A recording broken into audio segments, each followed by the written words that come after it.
지각 평형설은 이제 지구의 내부 구조에 대해서 어느 정도 파악이 된 이후에 그래서 지각이 맨틀 위에 어떻게 위치하여 있느냐에 관한 이론인데요.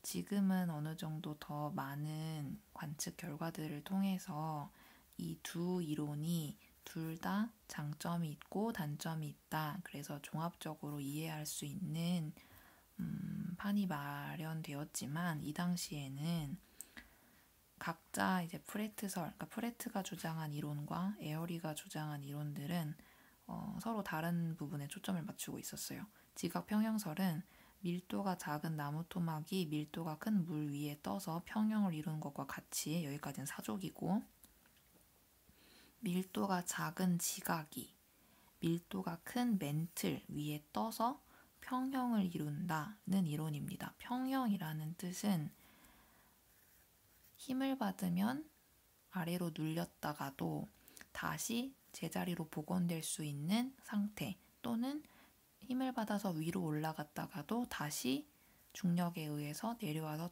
그 평형점을 찾을 수 있는 상태. 따라서 이렇게 평형을 이루는 방법에 대한 두 가지 이론이라고 보면 되겠습니다. 프레트의 지각 평형설은 대륙지각이랑 해양지각은 밀도가 서로 다르고, 대륙지각이 더 밀도가 낮고 해양지각이 밀도가 커서 밀도가 작은 지각은 지각이 더 높은 곳까지 떠 있을 수 있는 거다. 왜냐하면 밀도가 작으니까 더 큰 부피가 필요한 것이고, 그렇다면 이제 해발 고도가 더 높게끔 더 솟아오를 수 있는 것이겠죠. 하지만 밀도가 큰 해양 지각은 밀도가 크니까 부피는 좀 작아야 될 것이고, 같은 질량을 유지를 그러려면 이제 해수면 밑으로 가라앉아서 지형적으로 낮은 지점을 이룬다. 이런 이론입니다. 밀도에 관계없이 해수면을 기준으로 한 모호면의 깊이는 같다. 이 말은 여기가 저밀도건 여기가 고밀도건 상관없이 모호면, 지각과 맨틀의 경계면은 일정하다라는 의미이고, 프레트설은 그냥 이름처럼 모호면이 좀 이렇게 플랫하게 나온다라고 생각하면 기억하기 편합니다. 에어리설은 에어리가 주장한 이론인데, 대륙지각이나 해양지각이나 밀도는 모두 동일하고, 밀도가 동일한데도 산맥이 있고 바다가 있을 수 있는 이유는 밀도가 동일하지만 산맥처럼 이렇게 솟아나오려면 여기 솟아나온 것보다 더 많은 부분이 밑으로 가라앉아 있다. 따라서 지각 뿌리가 깊은 곳에 위치하고, 해양 지각은 지각 뿌리가 훨씬 더 얕은 곳에 위치한다. 따라서 지각 뿌리가 얕은 곳, 깊은 곳이 있다는 뜻은 모호면이 깊이가 일정하지 않다는 뜻이 돼요.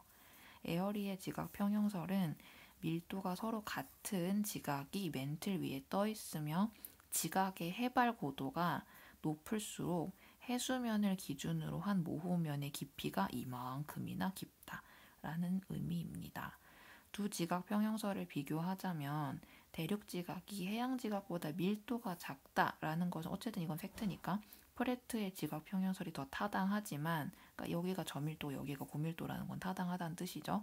근데 해수면을 기준으로 모호면의 깊이는 실제로 측정을 해보면 대륙 지각, 특히 그 산맥 쪽에서는 대륙 지각의 깊이 모호면이 한 35에서 45km 정도 깊이까지 나타나는 반면에 해양 지각 같은 경우에는 모호면의 깊이가 5에서 7km면 끝난단 말이죠. 따라서 모호면의 깊이가 대륙과 해양에서 다르다라고 하는 점에서는 에어리가 더 타당한 설명을 했다고 볼 수 있습니다.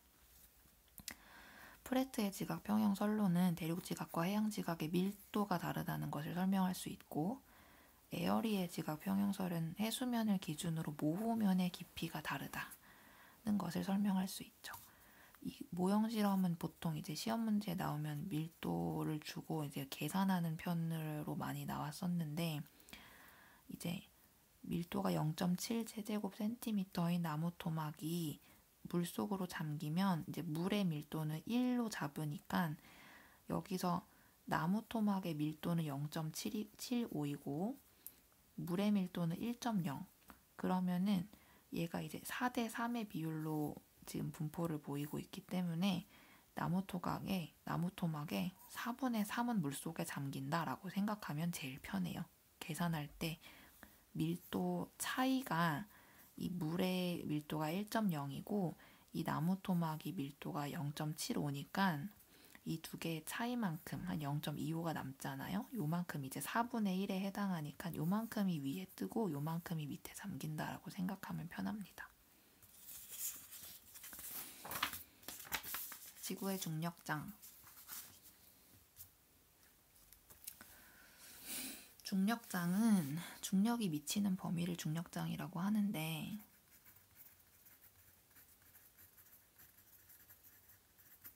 여기서 보통 물리학에서 말하는 중력이랑 지구과학에서 말하는 중력은 조금 차이를 둬야 되는데 완전히 다른 개념이라기보다는 중력과 중력장, 지구상의 물체에 작용하는 만유인력과 지구 자전에 의한 원심력의 합력이 중력이에요. 근데 이제 만유인력 같은 경우에는 그 뉴턴의 만유인력의 법칙에 따라서 그 두 물체의 질량 중심 사이의 거리를 R이라고 뒀을 때 R의 제곱 그리고 두 물체의 질량에 비례하는 비례상수 G 이런 형태의 힘이고 원심력은 자전축으로부터의 거리를 R이라고 했을 때 그러니까 여기 R이랑 다르게 둬야 되겠지.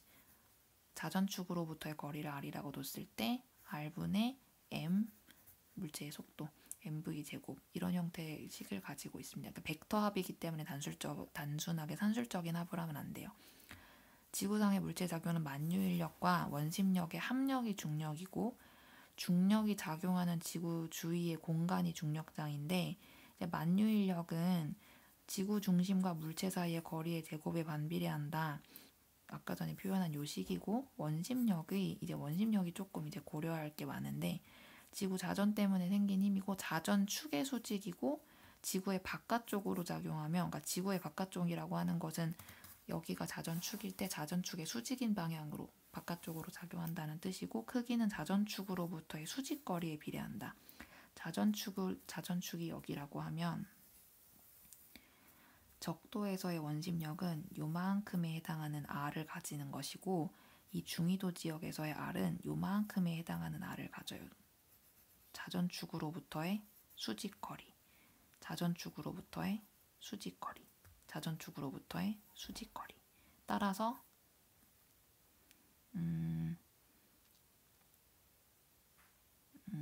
뭐라고 해야 될까? 이게 R분의 MV 제곱이 아닌가? MRV 제곱이다. MR 오메가. 기억 안 나. 대학 때 기억 안 나. 표준 중력 이따가 나중에.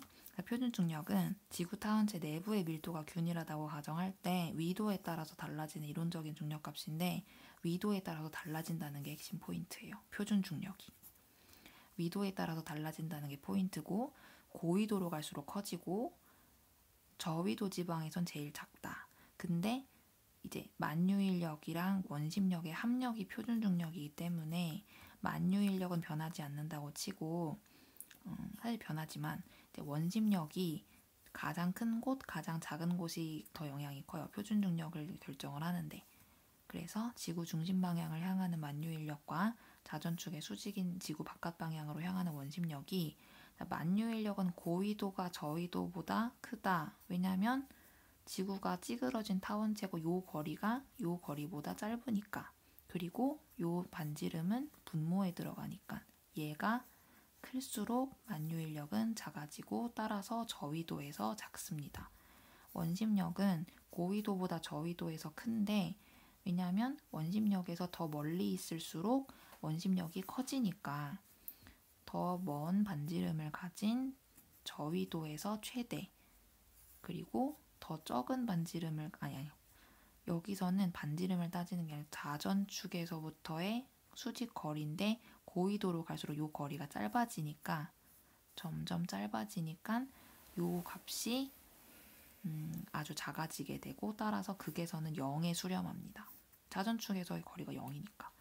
표준 중력은 따라서 이 두 가지의 합이고 극에서 최대를 보이게 됩니다. 중력 가속도를 측정하는 방법은 단진자를 이용해서 측정을 하는데, 단진자 주기는 이제 요걸 유도하는 방법은 우리가 굳이 공부하지 않아도 되지만 굳이 하고 싶다면 물리2에 나옵니다. 주기는 2파이는 상수고 단진자의 길이가 L, 중력 가속도. 근데 우리는 보통 물리 시간인 요거를 상수로 두고 요거를 구하라고 하지만 지구과학에서는 요거를 상수로 두고 요거를 구하라고 할 거예요. 왜냐면 우리가 궁금한 건 중력이거든. 따라서 L은 1m로 줄 거야, 항상. 계산하기 쉽게. 근데 G를 어떻게 측정을 하냐? G를 측정을 하려면 이거는 값으로 주고 이것은 상수니까 변하지 않고 나는 시계를 들고 요거를 측정하는 거죠. 따라서 요거를 측정을 해서 요 값을 넣고 남은 미지수, 요게 G. 그래서 중력가속도 G는 T의 제곱분의 4파이 제곱 L이어서 단진자를 측정을 했는데 주기가 길게 나왔다. 그러면은 단진자가 천천히 움직이는 거고 그 지역은 중력가속도가 작은 것, 따라서 중력이 작은 지역입니다. 중력계를 이용하는 방법은 추가 달린 용수철, 용수철이 중력의 크기에 따라 늘어나는 길이가 달라지는 원리. 그러니까 이 추에 작용하는 힘은 아랫방향으로 작용하는 중력과 반대 방향으로 작용하는 탄성력의 합력이기 때문에 이 mg와 그리고 반대쪽으로 작용하는 탄성력, 요거가 이제 평형을 이루고 있을 때 요거는 측정하면 되겠죠. 얼마나 늘어났는지. 그리고 요거는 내가 쓴 추가 몇 그램짜리인지만 알면 되지. 요건 상수지. 그리고 난 요거를 구하면 되지. 자, 중력 이상은 내가 알고 싶은 건 사실 중력 이상인데 표준 중력에 대해서 얼마나 이상한지를 측정해야 돼요. 중력은 측정 지점의 해발 고도, 지형의 기복, 지하 물질의 밀도에 따라서 달라지는데 이거는 안 중요해. 이것도 안 중요해. 이게 중요해요. 왜냐하면 이것이 바로 돈이 되거든. 해발 고도가 높을수록 여기가 지구고 히말라야 산맥 꼭대기에 있으면 지구 중심으로부터의 거리가 멀기 때문에 중력이 작아요. 그러니까 해발 고도는 그걸 감안을 해줘야지. 감안하고 고려해서 얘네들을 이제 보정을 해준다고 하는데 지형의 기복도 마찬가지로 주변에 높은 산맥이 있으면 그 지역에서 단진자의 주기가 길게 측정되는 현상들이 있어요. 그래서 이런 것도 보정을 해줘야 돼. 지형 보정도 해주고 고도 보정도 해줬어. 근데 그런데도 불구하고 그 지역이 표준 중력 값이랑 달라. 그러면 지하에 이상한 게 있는 거예요. 관측된 실측 중력에서 이론적으로 구한 표준 중력을 뺐는데 이걸 중력 이상이라고 하는데 해발 고도와 지형 기복을 다 보정을 했는데도 이것이 지하 물질의 밀도와 분포에 의해서 중력 이상이 측정될 수 있다. 그렇다면 중력 이상은 실측 중력에서 표준 중력을 뺀 값이고 이것이 크면 클수록 지하에 이상한 게 있는 거예요. 자, 이런 것들을 이제 중력 탐사, 이렇게 중력계를 들고 중력을 측정하러 다니는 것을 중력 탐사라고 하는데 중력 이상을 이용해서 지하 물질의 밀도 분포를 알아낸다. 지하에 돈이 되는 물질들이 있는지를 찾아봐야 되는데 철광석 같이 밀도가 큰 거, 철광석, 납 이런 것들 이제 광산을 개발을 할 때 우리가 광산 개발을 할 때 지표에서는 아무것도 모르니까 중력계를 들고 쫓아다니는 거야. 그러면서 지하에 밀도가 큰 물질이 있는 것 같은 지역을 파고 들어가서 광산을 개발을 해야 적은 돈으로 효율적으로 광산을 개발을 하겠죠. 같은 철광석 같이 밀도가 큰 물질이 매장되어 있으면 밀도 차이에 의한 중력 이상은 플러스겠지. 밀도가 큰 게 있는 거야. 근데 석유나 천연가스 아니면 암염 이런 것들처럼 밀도가 작은 물질이 매장되어 있으면 중력계를 들고 다니다가 중력이 마이너스로 나타나는 거야. 그러면 이 지역은 파면은 소금 광산이 되거든요. 보통 소금은 대륙에 속해요. 천일염 같은 건 오히려 적어. 또 대륙과 해양의 중력 이상은 밀도 차이에 의해서 대륙에서는 마이너스. 왜냐면 대륙 뿌리가 깊게까지 들어가 있거든요. 지각과 여기가 멘틀인데 평균적으로 이렇다고 하면은 대륙에서는 마이너스고 해양에서는 플러스다.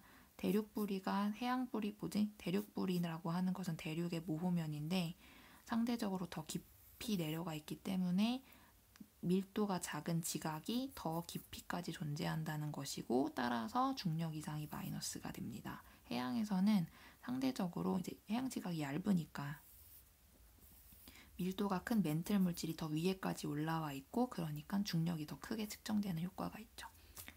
지구 타원체상에서 만유인력 크기는 고緯도로 갈수록 증가하고 지구 자전에 의한 원심력은 고緯도로 갈수록 감소하고 적도에서는 표준중력과 만유인력 방향이 같고 표준중력과 극에서는 표준중력과 만유인력 방향과 크기가 모두 같죠. 중력이 클수록 단진자의 주기는 짧아져요. 중력이 작을수록 단진자의 주기는 길어지고 지하에 철광석같이 고밀도 물질이 분포하면 중력 이상은 플러스이다. 이런 데를 잘 개발을 하면 머니. 지구의 자기장. 지구 자기장은 마찬가지로 이제 지구의 자기력이 미치는 공간을 자기장이라고 합니다. 지구 자기장이 왜 만들어지느냐? 외핵은 아까 전에 외핵은 액체 상태라고 했고 얘는 이제 철과 니켈로 이루어져 있는데 이 외핵에서는 이 금속 상태의 물질들이 대류를 하면서 열대류가 일어나면서 자기장이 생성이 돼요. 이걸 이제 다이나모 이론으로 설명을 하고요. 지구 자기장의 영향으로 유도전류가 발생을 하고 금속이 열대류를 하면서 하나의 이제 거대한 자석처럼 역할을 하게 되는 건데 이 전류의 작용으로 다시 자기장이 발생하여 이제 전자기유도를 배웠잖아요, 중학교 때. 자기장이 발생해서 지구 자기장이 지속적으로 유지됩니다. 근데 이제 이 외핵의 움직임에 의해서 외핵의 열대류에 의해서 자기장이 발생을 했기 때문에 외핵은 액체잖아요. 액체의 움직임에 의해서 발생한 자기장이라서 그 형태나 강도 이런 것들이 계속 일정하지는 않다는 특성을 가지고 있어요. 지구 자기력은 기본적으로 벡터량이기 때문에 여기 빨간색으로 표시된 이 전자기력, 이 벡터의 3차원 성분을 나눠봅니다. 전자기력, 여기가 이제 진북 방향, 진짜 북쪽 방향, 그리고 여기가 수평면이에요. 전자기력이 반드시 수평면에 수평하게 작용하라는 법은 없으니까 아무데로나 작용하고 있는 전자기력을 나는 수평면, 수직면, 그리고 이제 거기에 수직한 또 다른 면, 3차원으로 분석을 할 건데 이 전자기력의 수평성분, 수평면으로 투영했을 때 보이는 이 부분을 수평자기력이라고 하고 이 수평자기력선이 가리키는 방향을 자북이라고 할 것이고 자북과 진짜 북쪽이 이루는 각을 편각이라고 할 것이고 이 전자기력이 수평면에 대해서 얼마만큼 기울어져 있는지 아래쪽으로 또는 위쪽으로 이걸 복각이라고 할 거예요. 따라서 복각 여긴 아니네. 자, 복각, 편각, 수평자기력 이거를 지구 자기의 3요소라고 얘기를 합니다. 벡터기 때문에 발생하는 현상이죠. 복각은 수평면에 대해서 얼마나 기울어져 있냐를 말하는 거라서 이 자기력선이 여기서 남쪽 자극에서 나와서 북쪽 자극으로 들어갈 때 여기 자극은 자기력선이 꽂히는 부분이니까 내리꽂히잖아요. 복각이 90도야. 수직으로 내리꽂힌단 말이지. 따라서 자북극 또는 자남극에선 자북극에서는 플러스 90으로 결정을 했으면 자남극은 반대 방향이니까 마이너스 90이 되는 거예요. 연직자기력 같은 경우엔 이 전자기력의 연직성분, 그러니까 연직성분이 최대가 되는 지역은 자기력선이 내리꽂히는 북극지방이겠지. 또는 완전히 뚫고 나오는 남극지방이거나. 따라서 자기 적도에서는 0입니다. 왜냐하면 수평면에 수평하게 그대로 쭉 지나가니까. 수평면에 수평하게 쭉 지나가니까. 수평자기력은 전자기력이랑 자기 적도에선 동일해지는데 자북극에서는 반대로 내리꽂히니까 수평 성분이 하나도 없지. 자북극에 가면 전자기력, 요 빨간 선이 이렇게 내리꽂히니까 수평면으로 투영되는 성분이 하나도 없죠. 따라서 이렇게 됩니다. 편각은 어느 지점에서 진북과 수평자기력선이 이루는 각, 수평자기력선이 향하는 방향을 우리는 자북이라고 하고 자침이 진북에 대해서 서쪽으로 이동하고 있으면 서편각 또는 마이너스, 동쪽으로 치우치면 동편각 또는 이스트라고 표시합니다. 복각은 지구 자기장의 방향이 수평 자기력에 대해서 기울어진 각으로 자침의 n극이 아래로 향하면 플러스, 위로 향하면 마이너스다. 아니 왜 아래로 향하면 마이너스, 위로 향하면 플러스가 아니냐? 자침의 n극이 아래로 향하는 게 플러스라고 한 것은 이것이 북반구에서 관찰되는 현상이기 때문에 그래요. 북반구 만세. 복각은 자기적도에서 0이고 자북구에서 플러스, 자남극에서 마이너스 90입니다. 아까 설명했고, 수평 자기력. 어느 지점에서 지구 자기장의 세기를 전자기력이라고 하며, 그러니까 지구 자기장의 세기를 전자기력이라고 한다. 요거는 요 빨간 요 놈을 말하는 거고, 이 전자기력 벡터의 수평 성분을 수평 자기력으로 하는 거고, 이 벡터의 연직 성분을 연직 자기력이라고 하겠지만 요건 그렇게 중요하지 않아요. 수평 자기력은 자극에서 0이고 자기적도에서 최대이다. 지구 자기장은 변해요. 왜냐면 이게 외핵, 유동성이 있는 액체에 의해서 만들어진 자기장이기 때문에. 따라서 이 액체에 의해서 만들어지는 유동적인 자기장이 변할 건데 어떻게 변하냐? 하루에도 변하고 뭐 연변화도 있고 영년변화도 있어요. 하루는 태양의 영향으로 하루를 주기로 일어나는 변화고 태양빛이 비칠 때 셉니다. 겨울보다 여름에 더 크고 밤보단 낮에 크고. 왜냐면 이제 태양빛이 비쳐가지고 뭐 각종 지구 자기장, 그러니까 뭐 플라즈마 입자들이라든지 이제 자기력을 구성한대. 하여튼 자기 성분을 띠는 입자들과의 상호작용이 더 활발해지는 시간대에 더 크고 일변화가 크고, 자기 폭풍은 이제 어느 날 갑자기 펑 하고 터지는, 보통 흑점이 많을 때. 이건 안 중요하고, 영년 변화 이게 중요한데, 지구 내부의 변화 때문에 지구 자기장 방향과 세기가 긴 기간에 걸쳐서 서서히 변하는 현상입니다. 따라서 이 영년 변화를 추적을 해보면 현재와는 다르게 지구 자기장의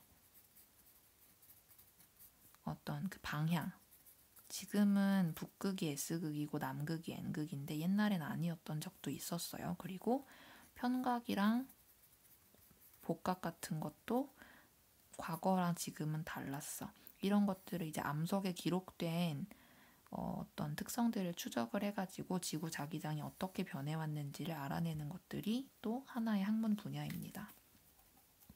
자기권은 지구 자기장에 영향이 미치는 기권 밖의 영역이고, 벤 앨런대는 이렇게 여기 도넛 모양, 도넛을 지금 단면으로 잘라놔가지고 이렇게 생겼는데, 요 대전 입자가 지구 자기장에 붙잡혀서 특히 밀집되어 있는 도넛 모양의 방사선대이다. 도넛 중심엔 지구가 있어요. 내대는 주로 양성자, 외대는 주로 전자로 이루어져 있는데 질량 차이 때문에 그렇습니다. 여기까지 하면은 일단 내용 정리는 끝났고, 다음부터는 문제 풀어야지. 뿅.